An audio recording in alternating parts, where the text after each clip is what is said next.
Hello super friends, कैसे हैं हमारे सुपर पब्लिक। आए हो बहुत ज्यादा बढ़िया होगी यार। आज के कंपैरिजन वीडियो में हम रेड कलर को ग्रीन कलर के साथ कंपेयर करने वाले हैं, बेसिकली सुपर हीरोज को, एंड देन देखने वाले हैं कौन से कलर के कैरेक्टर्स ज्यादा पावरफुल है। एंड एक ही वीडियो के अंदर तीन कंपैरिजन हो रहे हैं और क्या ही चाहिए। चैनल को सब्सक्राइब करो, बेल नोटिफिकेशन को प्रेस करो। एंड बेसिकली इस वीडियो में हम देखने वाले हैं cosmic armour Superman versus cosmic immortal Hulk की battle, and then Zeno Goku versus Broly, and then Sun Wukong versus जालिमा।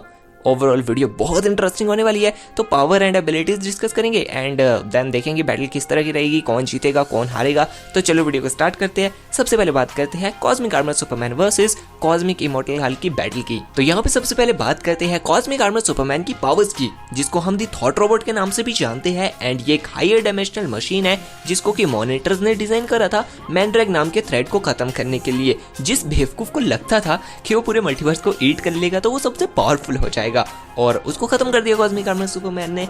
अगर पावर्स की बात करें तो कॉस्मिक आर्मर सुपरमैन के अंदर सुपरमैन एंड अल्ट्रामैन की पावर का फुल पोटेंशियल है। कॉस्मिक आर्मर सुपरमैन की सबसे बड़ी पावर आती है plot manipulation, quantum manipulation, spatial manipulation, information manipulation and causality manipulation. इन पावर की मदद से वो पूरी स्टोरीज को बदल सकता है, समझ रहे हो ना। एंड वो टाइम को मैनिपुलेट कर सकता है, स्पेस को मैनिपुलेट कर सकता है, energy, matter, molecule and higher dimensional manipulation की पावर रखता है। कॉस्मिक आर्मर सुपरमैन एक इमॉर्टल बीइंग है जिसके पास रियलिटी रैपिंग की पावर भी आती है। वो किसी के भी एग्जिस्टेंस को इरेज कर सकता है, उसको वापस रिक्रिएट कर सकता है। वो अपने थॉट से ही पूरे मल्टीवर्स को डिस्ट्रॉय एंड रिक्रिएट करने की पावर रखता है। कॉस्मिक आर्मर सुपरमैन के ऊपर फिजिक्स का कोई भी लॉ काम नहीं करता बिकॉज वो एक फोर्थ डायमेंशनल बीइंग है। उसके पास है सिचुएशन एडेप्शन की पावर। ये पावर ऐसी है ना, वो किसी भी सिचुएशन में फंसा होगा, उसको कोई भी पावर चाहिए होगी, बस सोचना है, वो पावर उसके पास आ जाएगी। कॉस्मिक आर्मर सुपरमैन के पास इतनी ज्यादा स्ट्रेंथ है कि उसने मैनड्रैग को खत्म कर दिया था, मार दिया था उसको। कॉस्मिक आर्मर सुपरमैन के अंदर मेटावर्सल लेवल ड्यूरेबिलिटी है, वो मेटावर्सल लेवल के अटैक्स को बहुत आराम से सर्वाइव कर सकता है। एंड उसके पास है अनकाउंटेबल यूनिवर्सेस को डिस्ट्रॉय करने वाला heat vision. Cosmic armour Superman के पास नाई ओमनिसिएंट का नॉलेज है।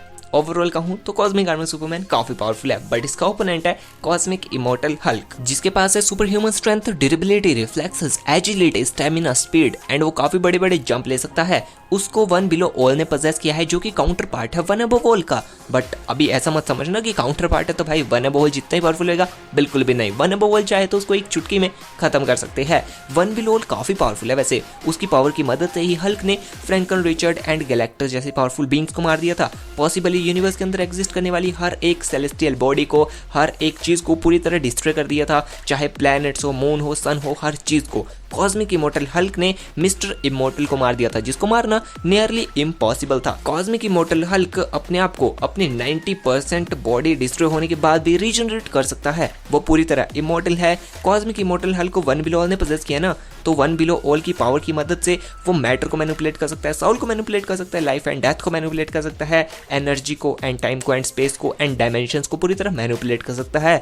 इवन वो रियलिटी रैपिंग कर सकता है। वन बिलो ऑल को मल्टीवर्स के अंदर आने के लिए एक गामा रेडिएशन की बॉडी की जरूरत थी, इसी वजह से उसने हल्क को चुना। बट जब वो मल्टीवर्स के अंदर आया तो अपने पावर को फुल पोटेंशियल पे यूज नहीं कर पा रहा था, जिस वजह से उसकी बहुत सारी पावर्स में लिमिटेशन लग गई। वो अपनी फुल पावर को यूज ही नहीं कर पाता था, फुल पोटेंशियल उसका देखने को ही नहीं मिला अभी तक। इसी वजह से उसकी फीट भी बहुत बड़े बड़े नहीं है। तो अभी हमने इन दोनों की पावर एंड एबिलिटीज तो डिस्कस कर ली है। अभी देखते हैं इन दोनों के बीच में फाइट होती है तो कौन बैटल को विन करेगा। अगर हम बात करें इनके फीट्स की तो कॉस्मिक इमॉर्टल हल्क का फीट ये था कि उसने यूनिवर्स को डिस्ट्रॉय किया है, फ्रैंकल, रिचर्ड एंड गैलेक्टस को मारा है। ये फीट बड़ा है, बट कॉस्मिक आर्मर सुपरमैन के कंपेयर में कुछ भी नहीं है, बिकॉज कॉस्मिक आर्मर सुपरमैन ने मल्टीवर्स के सबसे पावरफुल बीइंग मैनड्रैग को खत्म करा है। डेफिनेटली उस चीज में उसको दिक्कत हुई थी, बट इन द एंड उसने खत्म करा है भाई। मानते हैं यार कॉस्मिक इमॉर्टल हल्क के फीट इतने बड़ा नहीं है, बट यार उस बंदे को पोजेस किया वन बिलो ऑल ने, जो मार्वल यूनिवर्स के सबसे पावरफुल बीइंग्स में कंसीडर किया जाता है। बट दूसरी तरफ यार कॉस्मिक आर्मर सुपरमैन भी काफी ज्यादा पावरफुल है, उसको भी डीसी यूनिवर्स के पावरफुल बीइंग्स में कंसीडर किया जाता है, बट यार वन बिलो ऑल ज्यादा पावरफुल है। डेफिनेटली फीट के मुकाबले में तो कोई टक्कर नहीं है, बट वन बिलो ऑल अगर यहाँ पर अपने डायरेक्टली सारी पावर्स का यूज कर ले तो वो कॉस्मिक आर्मर सुपरमैन को हरा सकता है। और मेरे ओपिनियन से तो इस बैटल का विनर वन बिलो ऑल या कॉस्मिक इमॉर्टल हल्क है। आप लोगों का ओपिनियन क्या है कमेंट सेक्शन में जरूर बता देना। तो अभी बात करते हैं नेक्स्ट बैटल की, जो कि रहने वाली है ज़ेनो गोकू वर्सेस ब्रॉली के बीच में। अगर बात करें हम ज़ेनो गोकू की, तो ये बेसिकली अलग टाइमलाइन का गोकू है, काफी ज्यादा पावरफुल है। इसके पास नॉर्मल गोकू की तरह स्ट्रेंथ है, ड्यूरेबिलिटी है, रिफ्लेक्सेस है, एजिलिटी है, स्टैमिना है, स्पीड है, इंस्टेंट ट्रांसमिशन है, बहुत सारी ट्रांसफॉर्मेशन है। मतलब अपने नॉर्मल गोकू जितने तो नहीं है, बट हाँ इसके पास है super Saiyan transformation, super Saiyan 2, 3, super Saiyan 4 and then सबसे powerful super full power Saiyan 4 limit breaker form. ये इसकी सबसे पावरफुल ट्रांसफॉर्मेशन है। अगर हम इसकी एबिलिटीज की बात करें तो इसके पास की ब्लास्ट है, कायकन टेक्निक भी रखता है भाई ये, और बिल्कुल अपने नॉर्मल गोकू की तरह काफी अच्छे से इसको यूज कर सकता है। देन ये उड़ भी सकता है अपने की मैनिपुलेशन की वजह से। एंड इसके पास है कामेहामेहा, बट इसके पास बहुत सारे कामेहामेहा है, like super Kamehameha, 10x Kamehameha, जिसको ये अपने सुपर सैयन 4 में यूज करता है। एंड ये नॉर्मल कामेहामेहा से 10 गुना ज्यादा पावरफुल है। देन आता है इंस्टेंट कामेहामेहा, जिसको ये अपने सुपर सैयन 3 फॉर्म में यूज करता है, एंड इसको रैप कामेहामेहा के नाम से भी जाना जाता है। देन आता है इंस्टेंट ट्रांसमिशन 10x कामेहामेहा, जिसको ये अपने सुपर सैयन 4 फॉर्म में यूज करता है। देन गॉड कामेहामेहा, ये सबसे पावरफुल कामेहामेहा है, जिससे ये अपने ओपोनेंट को सिर्फ एक ही अटैक में पूरी तरह खत्म कर सकता है। और इसके पास बहुत सारे और भी अटैक्स है, like super God shock flash.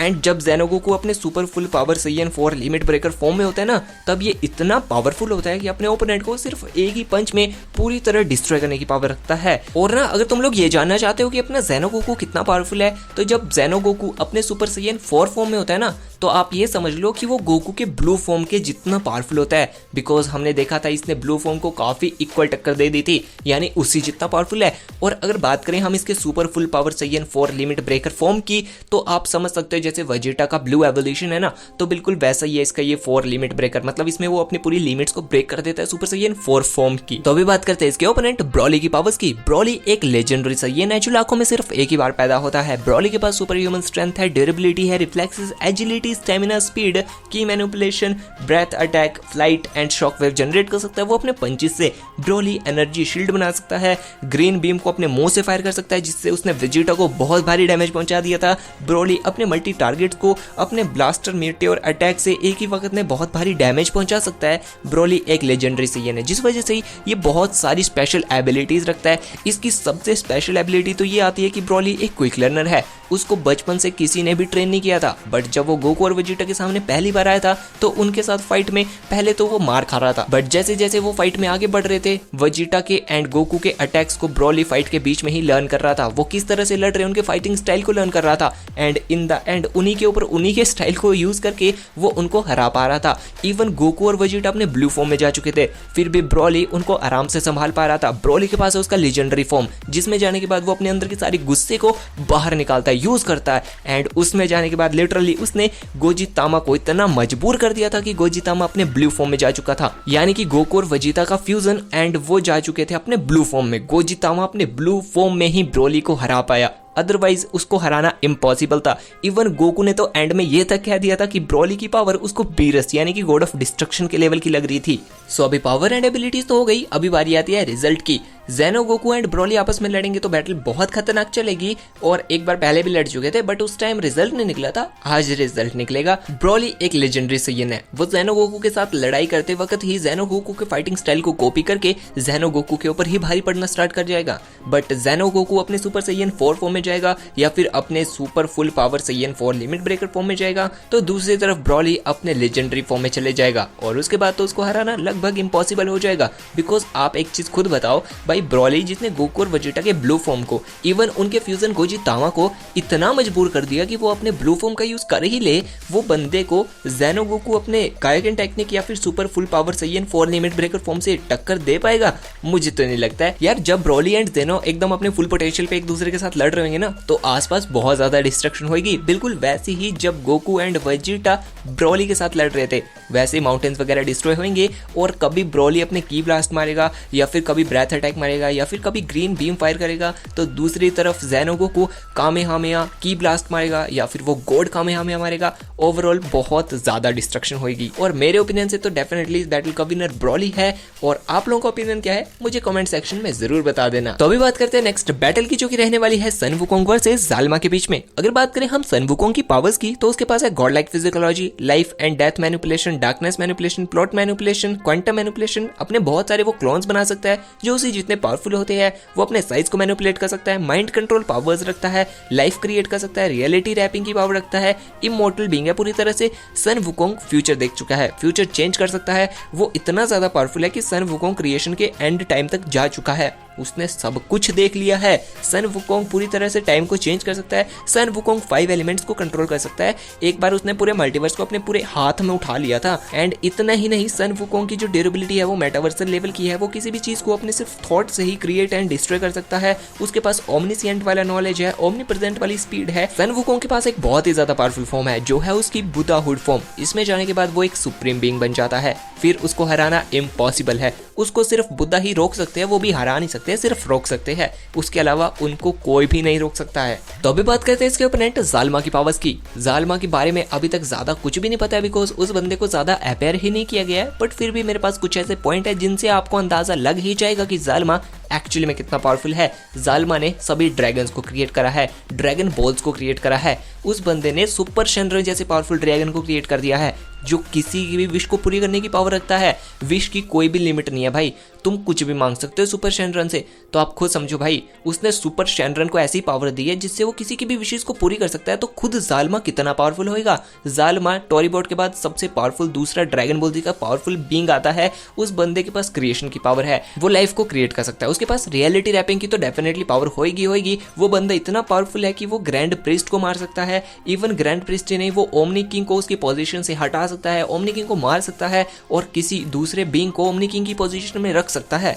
तो आप समझ ही सकते हो भाई जालमा एक्चुअली में कितना पावरफुल है। बट डेफिनेटली इतनी पावर्स काफी नहीं है सन वुकोंग को हराने के लिए। बेशक वो सन वुकोंग के सामने कुछ देर तक अच्छा खासा खड़ा रहेगा, अच्छी खासी लड़ाई करेगा उसके साथ यार, बट इन द एंड वही हारेगा। देखो सन वुकोंग अगर बाई चांस अपने बुद्धाहुड फॉर्म में चला गया तो जालमा फिर अपने फुल पोटेंशियल का भी यूज कर लेगा, तब भी वो सन वुकोंग को नहीं रोक पाएगा। बिकॉज वो बुद्धा तो है नहीं, बिकॉज सन वुकोंग को उस वक्त बुद्धाहुड फॉर्म में सिर्फ बुद्धा ही रोक सकते हैं, वो भी उसको हरा नहीं सकते हैं भाई। और सन वुकोंग डेफिनेटली एक सुप्रीम बीइंग है, तो डेफिनेटली जालमा से तो वो काफी ज्यादा पावरफुल है। तो इन द एंड इस बैटल का विनर सन वुकोंग है मेरे ओपिनियन से। आई नो आप लोगों का ओपिनियन भी यही होगा। अगर आप लोगों को ये वीडियो अच्छी लगी तो वीडियो को लाइक जरूर कर देना। आप लोग अपने ओपिनियन मुझे कमेंट सेक्शन में जरूर बता देना। और अभी मिलते हैं आप लोगों से नेक्स्ट बैटल में, तब तक के लिए bye, thanks for watching and channel को सब्सक्राइब करके बेल नोटिफिकेशन याद से प्रेस कर लेना।